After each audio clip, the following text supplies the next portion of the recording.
March 4th, 1978, the Chicago Daily News, one of the oldest, most respected newspapers in America, stopped its presses, never to print another headline. Mike Royko, Pulitzer Prize-winning columnist for the Daily News, is here to give us his personal obituary of this great Chicago newspaper.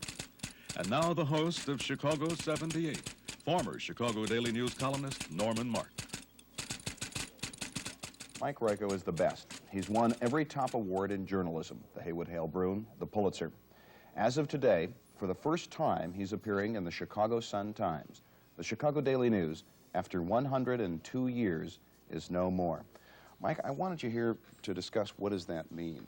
I have a feeling that the end of a newspaper is something that isn't fully realized by the people who might be watching. What does it mean, the end of a newspaper? Well, a newspaper like the Daily News means that there just will not be anything like that again. Nobody starts great newspapers. Occasionally they die. I don't think there's been a paper of the quality of the Daily News go under since the Herald Tribune in New York. Yeah. It isn't often that a great paper goes under, but when it happens, that's it. It's extinct. There will not be another one. And because the economics of journalism are such, nobody starts newspapers. You can shut down all kinds of businesses, and somebody's going to come along. If a gas station closes, somebody will come in the next corner and build a gas station. But newspapers just are gone, and that's it. And the community loses a very important voice. I'm not sure that in some areas of the country it's as important to have dynamic newspapers, aggressive newspapers. But in Chicago, I've always believed that without vigorous, aggressive newspapers, the politicians we have around here would have probably by now torn up the streets and sold them, and they've sold the alleys, the parks. They'd have rented Lake Michigan to somebody and walked off with the entire town, because for so many years there was nobody else watching but the newspapers. You said I said the Daily News is great. You agreed. What would you say is the reasons? Look back on 102 some odd years. Why? Well, the simplest explanation you get is that you can give is that the reason we went under is we don't have enough readers, and if we don't have enough readers, we aren't going to get the advertisers. Without the advertisers, we don't have the money, and there's a limit to how much money even a wealthy man like Marshall Field will pour into a losing venture. He reached his limit this year. Why have we lost the readers? I don't know. There are all the reasons that are traditionally given for afternoon newspapers. We're just in a very, very bad marketplace. An analogy with television is you can put almost any kind of junk on prime time, and a lot of people are going to watch it. You can put the greatest show in the world on a Sunday morning, and you're not going to get any audience. Well, we are sandwiched in a very bad time when we come off the presses. In the morning, the Sun-Times is there when people go to work. The Tribune is there when people go to work. So it's very easy, relatively speaking, to sell a morning newspaper. It's very difficult to sell an afternoon newspaper. The distribution, we have fewer newspaper readers in the city itself than we used to have. The people who used to read papers have moved out to the suburbs. It's harder to get it out there. Traffic is a problem. People aren't reading. Public transportation. When people rode streetcars and buses and subways more than they drove their cars to work, they pick a newspaper up. They pick a Daily News up very often on the way home. Now they're in their car. They're driving home. By the time they get home, they've got the television set on. I always knew we should have more expressway repair, then we'd have more people on. But all these things build. Part of the Daily News problem was that when we became part of the Field Enterprise Organization, we left our own plant. This was late 50s. We left our own plant, came over here, and we now shared presses. Well, we couldn't have press runs as late. We couldn't, some things we couldn't do. A lot of factors, mounting costs of newsprint, et cetera. And circulation just went down. When I started on the paper, I don't recall the exact figure, it was somewhere well over 500,000 readers, and now we're down to 325 or 30. And with the advertisers just sit down and very pragmatically decide where is our advertising dollar going to go. And you have far more marketplaces today for advertisers with television and radio. So all these things contributed, and that's it. When I think of the Daily News, I think of the people that were involved in it.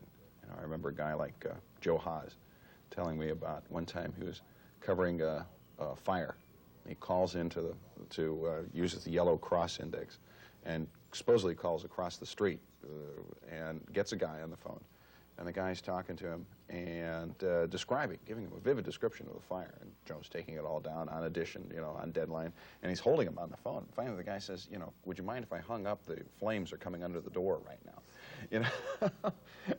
and you know, Joe says, oh yeah, okay, yeah, hang up. Or a fellow, I told you the story the other night. I heard about Bill Mooney, who one time a crank called up and said the crank is talking to him, saying, you know, what a terrible paper the Daily News is, or something like that. And from the sounds in the bar, from the way the elevated train sounded going by, the way the jukebox sounded, all this kind of stuff, Bill was able to identify the bar, give the name of the bartender, and tell the guy, you know, where he was calling from and where he was going to go to punch him in the nose and get him off the phone.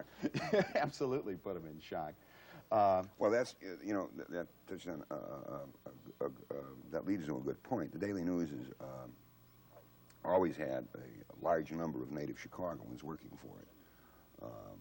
Many of the people who lost jobs when we folded up will go on to jobs in other parts of the country, probably do just as well, maybe better, working for some, you know, there have been recruiters from all the best papers in the country coming in just trying to snap Daily News people up because they knew what kind of staff we had. Some people who had job offers from 6 or 7 good papers. But the thing I heard over and over again was they just, when they had gone to work for the Daily News, they had achieved their ambition. Very few people came here. There are newspapers that are jumping off points. You know, so someday you can make it to another paper. This was not the case. When a person went to work for the Daily News, he felt, this is it. I'm big time. I've made it to the major leagues, and I'm not going anywhere else. And so there was, and also there were so many people who were Chicagoans and hated to leave the city. Well, you know, or maybe within the paper I could improve myself. There was always a chance. Yeah, sure. One of the things I did with the historical writing this 50th, 100th anniversary issue was read, say, Ben Heck's old columns. You know, which were just fantastic stories. I don't know if they're true or not, but they were fantastic. A few of them stories. were true, I heard. Yeah. You know, and then I gotta say, as long as you're on the show and to your face, that reading you every day was, since I stole so many of your ideas, was you know, a great experience in just learning what journalism is about. Seeing some of these guys, seeing a Phil O'Connor, for instance, working on Deadline. Isn't he incredible? Yeah. Phil, for the viewers, is a rewrite man, which is one of these jobs that is appears in one of the less glamorous jobs in the paper. He sits at his typewriter. The reporters phone in the story. He writes it quickly for Deadline. It takes an incredible amount of skill to do that well. And while we were all waiting around a few weeks ago for Marshall Field to come in and announce, everybody was apprehensive. Marshall Field was going to come in. We assumed he was going to announce we were shutting down. I'll never forget the sight. People milling around the city room, gathering from all the departments in the paper. And there, sitting at his typewriter, working on a story, was Phil O'Connor. Just oblivious to all this, just typing, working away.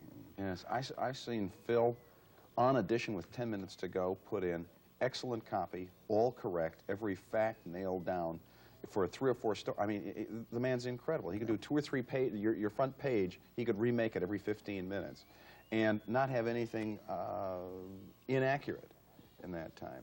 I remember one time I was on rewrite, and it was just drove me crazy. The 3 reporters all reporting different things at the same time with 10 minutes to go, and I finally had to yell to Phil, you know, who do I believe and what's going on down there? You know, it was a fire at the Civic Center. What, you know, if you look back on the accomplishments of the Daily News, you say, what did it accomplish?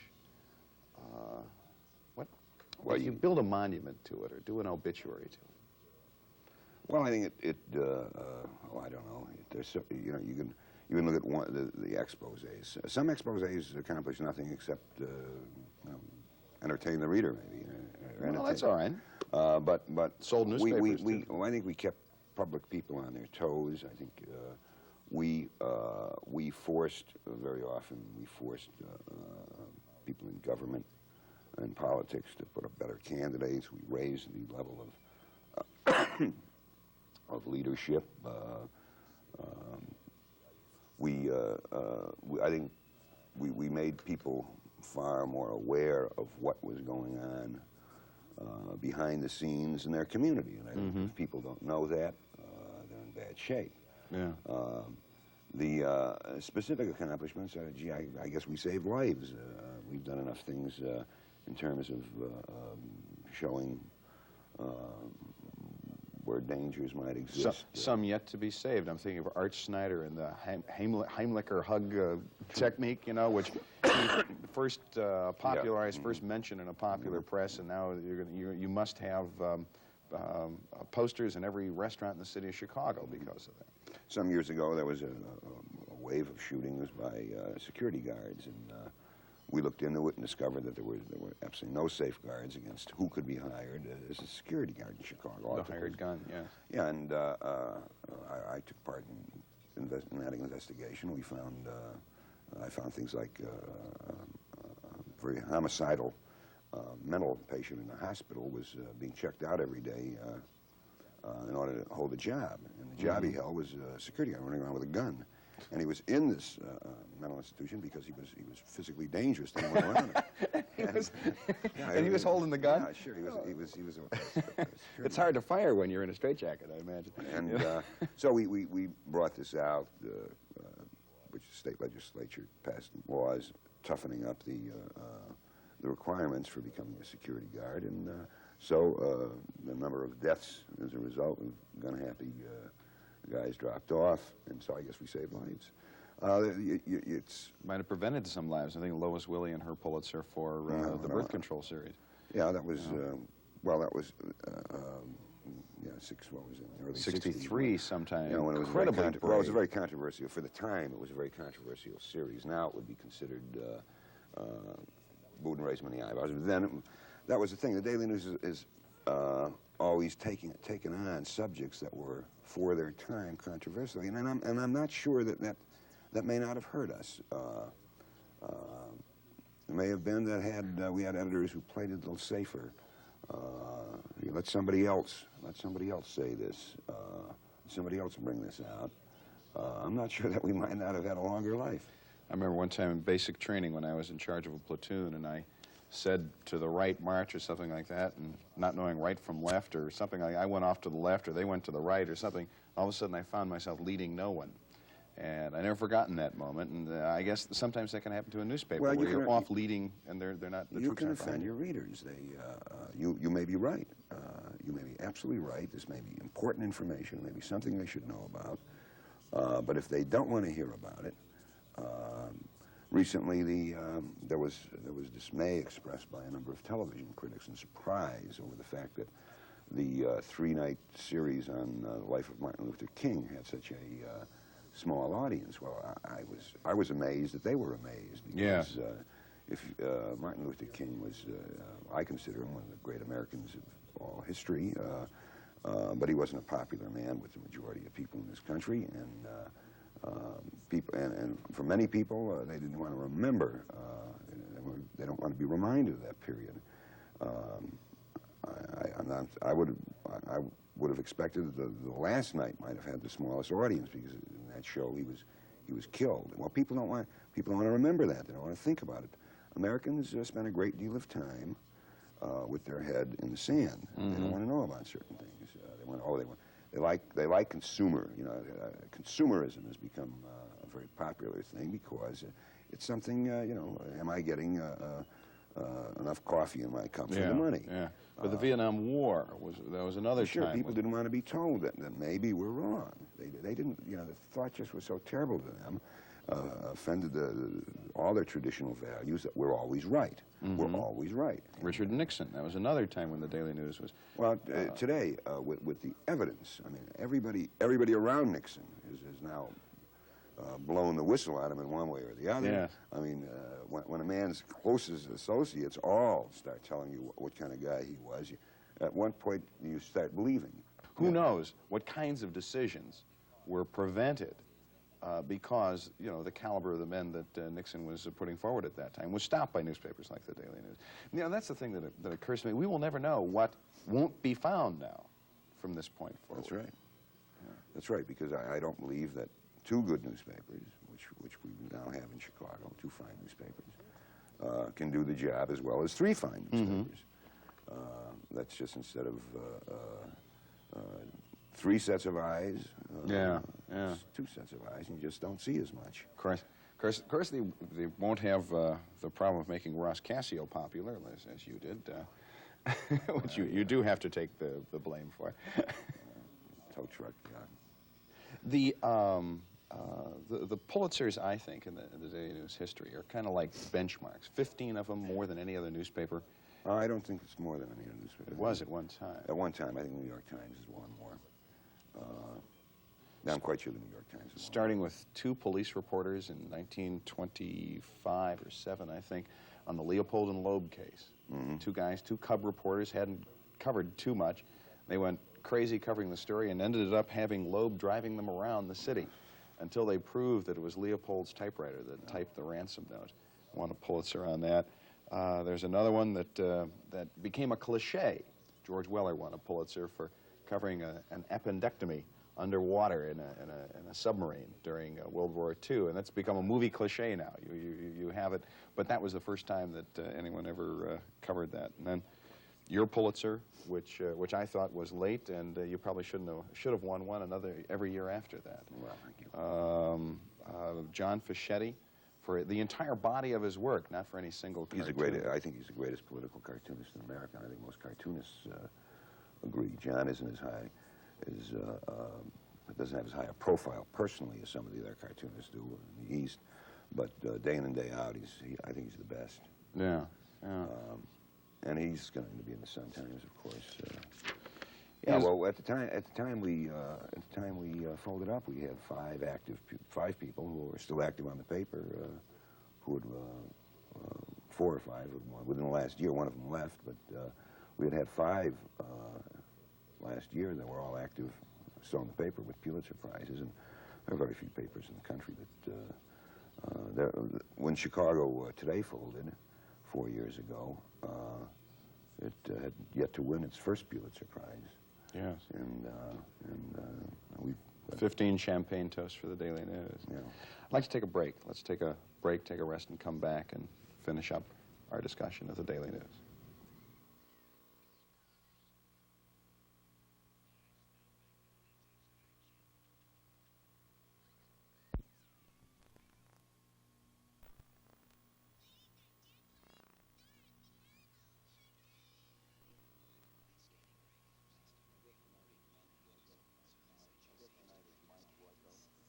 My guest tonight is Mike Royko, now of the Chicago Sun-Times. And for the last, 15, 16, how many years were you at the Daily News? Well, I've been at the paper a little over 19 years, and I've been writing my column for my 15th year. How'd you get the column? I wanted to write a column, and I wish there was some dramatic story. Whenever journalism students ask me that, I like to come up with a different story, something that's exciting that they can write in the school paper. And my favorite is that I was driving a cab, and whenever I get in a traffic jam, I'd write a little essay on a piece of paper and give it to my passenger to read. And one day the passenger was Marshall Field and said, "Young man, I want you to have a column." That's a great story. Well, it's a great story, but the fact is I'd been working as a reporter for 7 or 8 years, both the Daily News and other places, and what I thought I'd like to do is be able to write stories. I knew Chicago. I lived here all my life, born here, and I really wanted to write about what I saw in terms of a little more flexible than writing straight news stories. And I went to the editor at the time with Larry Fanning, and we talked about what I might want to do on the paper in the future. We used to talk to people about their futures, and I said, I'd like to get a daily column sometime if I could have a shot at it. And they said, "Great, Mike, your advice to the lovelorn editor," right? No, he said, well, I'll think about it. And he thought about it for about a year. And a year? Oh, yeah. This Now, you were covering the county building at that time, weren't you? County government, county politics. I covered, I used to go down to Springfield for help out with legislative sessions, General Assembly. I covered everything. It's also when we had some great nutty sheriffs. You were covering some of our wild sheriffs at that time. So he let me start out doing one a week. I used to write a little column called the County Beat, and then he let me write 2 columns a week on on general subjects. And then after a few months of that, he thought he'd take a chance and let me have a daily column.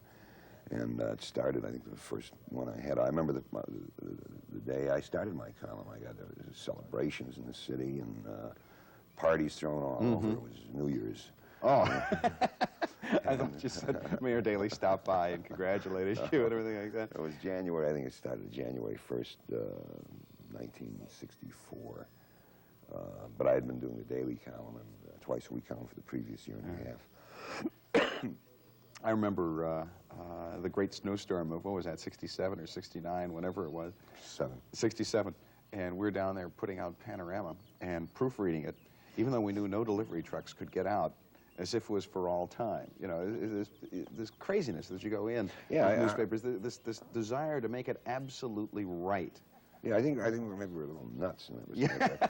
That night I was trapped in a railroad yard about 4 miles south of the Loop.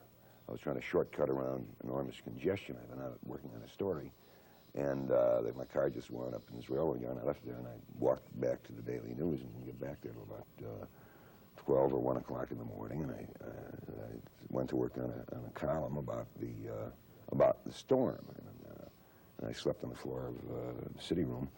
And the next day I called the circulation manager. I said, hey, how many papers do you think we're going to sell today? He said, about 20,000. 20,000, yeah. Why in blazes did I walk all the way back here to write a column? We're not going to have any newspapers anywhere but in Loop hotels. What was the reaction when it became first highly likely, then very probable, and then absolutely certain that the Daily News would go under? I was very touched by the way people responded. It was really phone calls, letters. Letters just came in for weeks, both to me, to the editorial page. People were very, very upset. They've you know, when you hear from people who say, "Gee, I've been reading this paper for since I was a child," and then you're talking about somebody who's 70 years old. You know, they start naming names of people they read that people I don't hardly remember, and they felt they had lost a friend. One guy called me up. He says, "Doggone, who's going to get me mad if you're not there?" Yeah. And there were people. Everybody had ideas on how to save the paper. You know. I like the one about Marshall Field going out and selling it at the Chicago Northwestern station. Listen, if Marshall thought that would have saved the Daily News, I'm sure he would have done it. The suggestions that you go out and sell it at the Chicago Northwestern. And if I thought that would have saved the Daily News, I would have done it. Well, I got did enough commercials.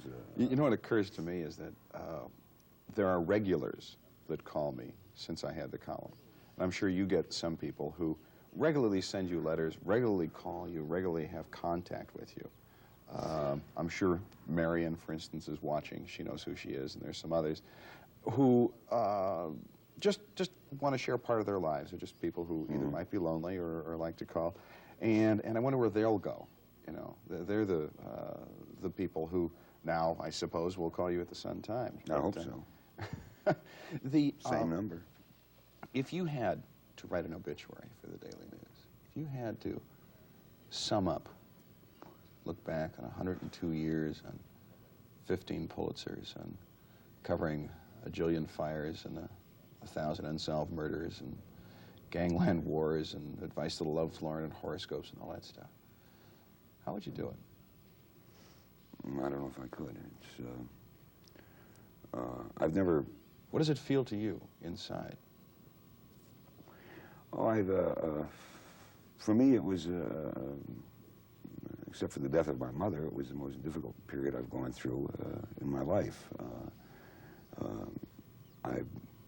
I was a fairly young man when I started work at the Daily News. I was 25 years old, and I had been turned down The Daily News is the paper I really wanted to work for, of the 4 papers that were in Chicago at the time, but I had a wife and a kid, and I would gladly take a job on any of the 4 papers. I needed the money. And I was turned down by the Tribune, the American, the Sun-Times, and the Daily News gave me a shot. And so you have to remember that. That's why over the years, when I had a chance to move to the Washington Post, other papers in other parts of the country, Tribunes offered me a column there a number of times. I kept in mind this. You have to reciprocate. And the Daily News was a place that gave me a chance to do something that led me to some success, and so I felt a tremendous sense of personal loss in the paper. I don't know that I'll ever like working anywhere again as much as I did at the Daily News. You know, there are places that are very formal. I've been around the Washington Post newsroom. My God, it's such a formal place. Everybody looks uptight and grim. I guess when there's been a movie made about you have a certain responsibility to look like the movie, feel at very least. important. Yes. But as long as I've been at the Daily News, I've never heard an editor called Mr. And I'm sure you've noticed that. Some papers were Only when I go for a raise. when you go for a raise, but I've never heard Jim Hogue or before him Darrell Feldmeyer or Roy Fisher, anybody called anything by their first names. And it's been that kind of place. Yeah. You know, the copy boys don't hesitate. If I've done a column a copy boy disagrees with, I've heard about it. Yeah. So it's been that kind of place, and Well, it was like you said on one of the days we were talking at the paper. Had a great softball team. and we had the best softball from Right. any paper in Chicago. Let's take a break. Be right back.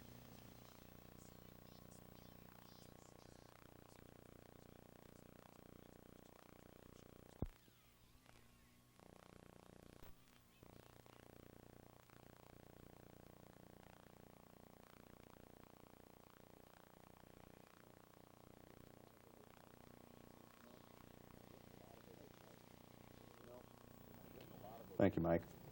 You know, I've written a lot of obituaries as a reporter, and this is the toughest one of all, and it isn't even for a person. The Chicago Daily News is now dead, gone. For 102 years it chased the news. It was the home for some beautiful people, each of whom in their own way believed in somehow learning the truth. It made our First Amendment freedoms lived, sent some crooks to jail, helped elect a few politicians, while providing its readers with comic strips and columnists, astrological forecasts, cooking and living tips, food advertisements with coupons, and interviews with starlets and geniuses. There were times when the Chicago Daily News was more of a person to me than anyone I ever knew. It's gone now. Its great staff is dispersed. The Daily News, you were a tough mistress. I loved you. I hated you. I wanted to get away from you and come back to you. And when you were good, there was none better. I'm Norm Mark. 30.